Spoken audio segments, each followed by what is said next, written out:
You are listening to the BU Podcast with Michael Arrington. We discuss social justice, childhood trauma, current events, hip-hop, and so much more. Now, here's your host, Michael Arrington.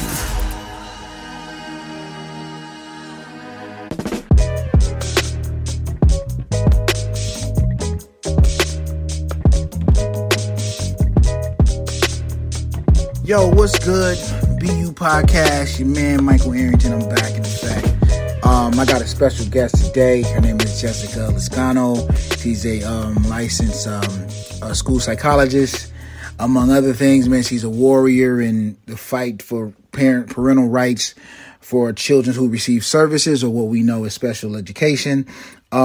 She has a whole lot of stuff in her toolbox, man. Can't wait to get into this interview. I'm really excited about it. Some things that I'm passionate about. And a lot of this conversation will probably lead into educating people on what, special education service is, and how, if you have a student who is under an IEP, what you should ask for, what you should know, and things of that nature.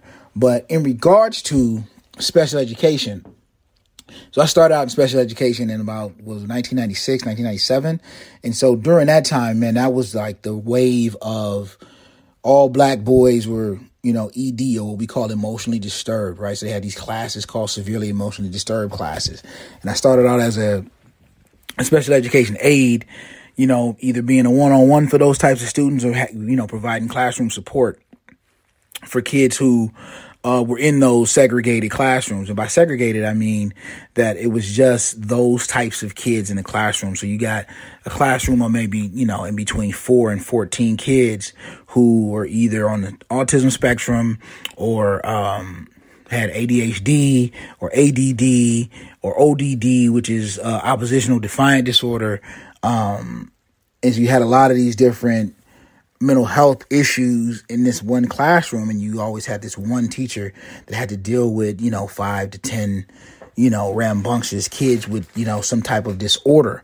And so I was one of the people to kind of help with that. And because I was one of the few black men on campus and one of the few black men in special education at the time, I became a very, very useful asset. You know what I'm saying? And so I ended up leaving the school system in 2003 and worked in probation, where some of that same skill set kind of relived itself. And I found myself at IEPs again, and kind of just measuring different behaviors. And then I became like a behavioral specialist, where I kind of can recognize and diagnose behaviors based off of things that I've seen. And a lot of it wasn't training, and that kind of prompted me to get to where I'm at. So when I was in special ed at the school district, I met a gentleman by the name of Dr. John Abdullah Hassan. He became like a mentor to me. He was kind of an older gentleman. He was like my father's age, maybe slightly older, maybe slightly younger.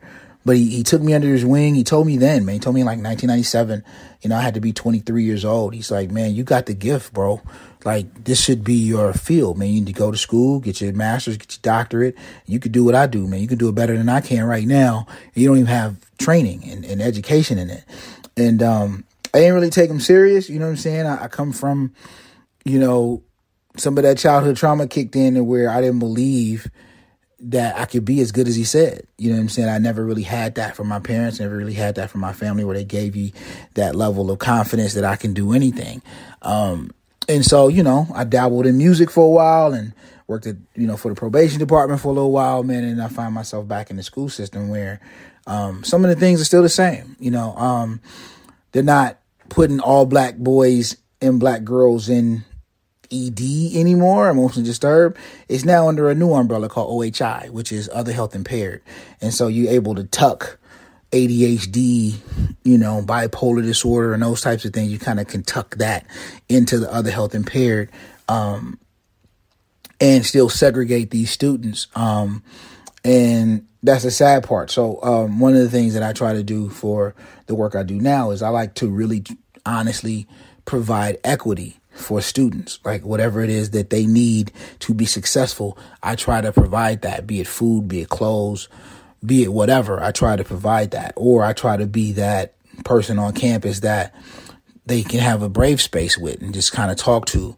And that's also important, dealing with some of their social emotional learning and some of their, social emotional health, especially after this pandemic. There's just a lot of different behaviors, a lot of different things that kind of manifested itself with that isolation, right? As a society, we stay busy constantly to the point to where you never really get a chance to slow down. And so when everything kind of slowed down and shut down, people they were stuck with having to deal with one another. And that was difficult for a lot of people. So there's a lot of couples were struggling, and domestic violence numbers have gone up, and suicide numbers have gone up, and anxiety has gone up. People have lost jobs, and financial statuses have changed, and people had to move or had to move in with other people because it was tough for the last couple years. And so look at kind of at the end of this whole pandemic, hopefully we're at the end of it.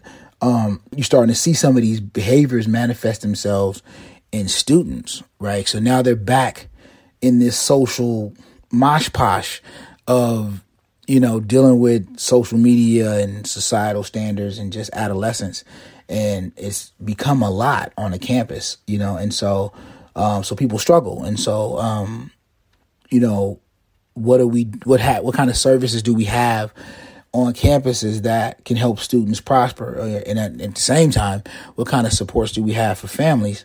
Because we can have a utopian school, but they still got to go back home to the horror, whatever that is, when they get home. So how could the school district, community, the parents, and the children all kind of work in tandem to be able to help kids be successful, right? And I think the key to that is having a healthy community, having a healthy home, and then having a healthy school. So, but that's just, some of my thoughts on that. We get into this interview with Jessica. I cannot wait. It's the BU Podcast, your man, Mike Arrington. You are listening to the BU Podcast with Michael Arrington.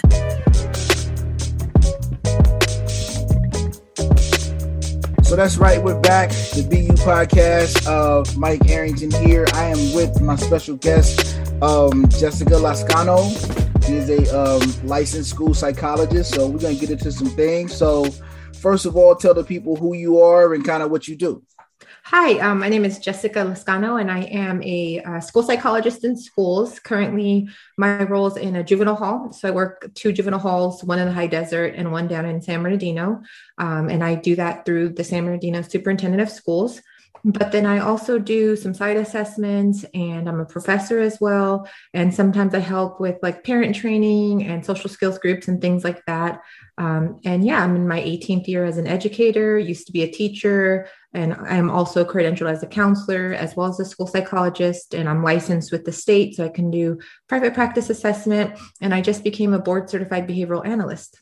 Oh, wow. So you got a whole nice toolbox set up for you. Yeah, it worked out really nicely, actually. Yeah. All right. Well, cool.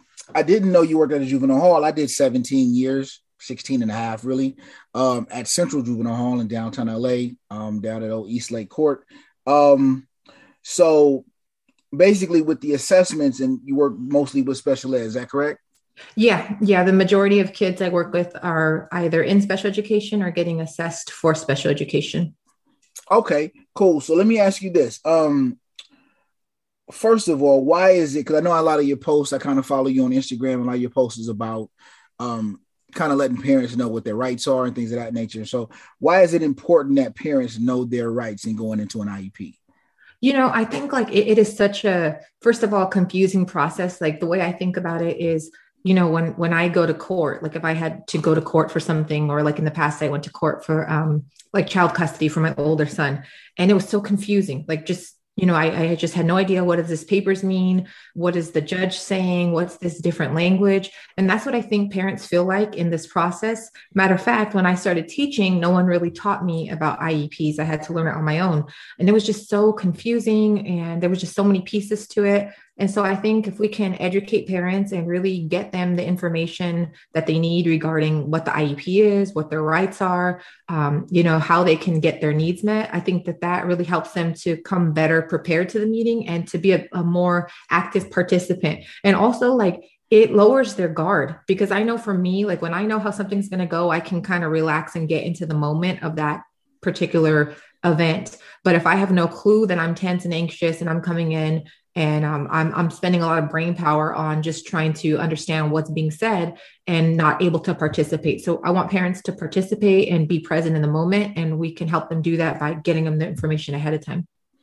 Yeah, correct. Because like I've been on thousands of IEPs from the mid '90s. Then I did a lot when I was in the probation realm. I always had to kind of be, speak on the behalf of the student, because it was usually a surrogate or some type of some person there to kind of be kind of the guardian. And I think it's important that parents know not only what the rights are, but what the school's policy is in regards to providing support. Because I think so. I think a lot of times parents aren't aware of all the supports that the school districts have in regards to providing just FAPE for students in general, but then kids who receive services in particular. And I think it's important people like you kind of be at the IEP to kind of explain it, because it's a lot of mumbo jumbo on the paper, right? There's a lot of big words and a lot of this and a lot of that. A lot of it is contractual speech. So that's, difficult for a layman to kind of understand what all these things mean. And then we talk in acronyms, right? Like I just said, FAPE, right? But most parents don't know what FAPE is. So, and it's with free access to public education. So like a lot of parents just kind of need to know that. So let me ask you this. So how do you feel like we could promote parental rights better? I know we send out, emails and literature, but it's still the same kind of, education jargon. So how could we better promote that? Or how could a school district or a school in particular better promote that? Yeah, it's funny you ask. Next week, I have a conference I'm going to present at. And part of my presentation on the second day goes into some ideas to get schools to help parents to come more prepared to the IEP. And so one of the ideas I had was like a boot camp.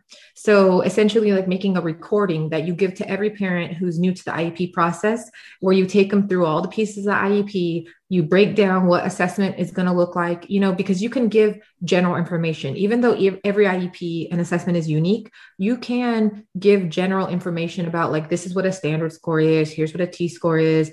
Here's some tests you might hear about. And these tests measure this, this, and this.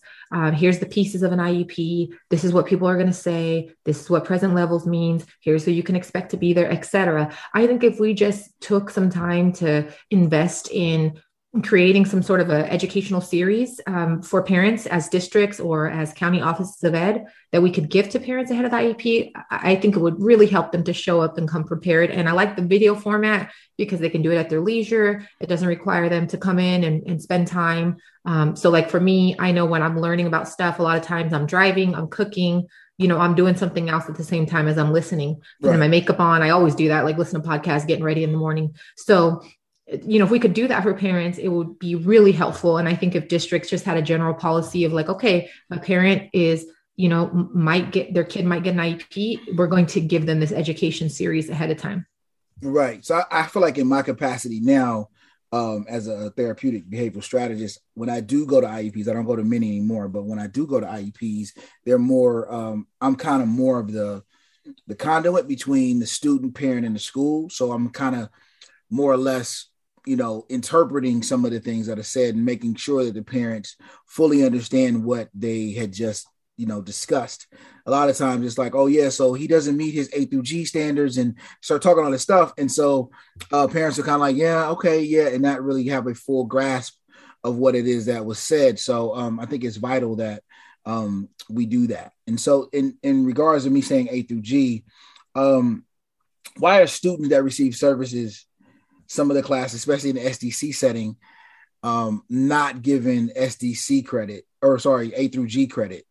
Do you have an answer for that, or do you think it should be that way, or what's your opinion on that? I do have an answer, and it's because technically speaking, if they're in like what we call SAI, which is specialized academic instruction, like SAI can be one period of services, 15 minutes. A lot of high school kids get that 15-minute period where they're getting just like support for other classes that we call them general education. But when they have more than that, like some more minutes of SAI, what happens is it starts to creep into their core curriculum. So like, for example, SAI English, so specialized academic instruction English, or SAI math. And so then when their core curriculum has that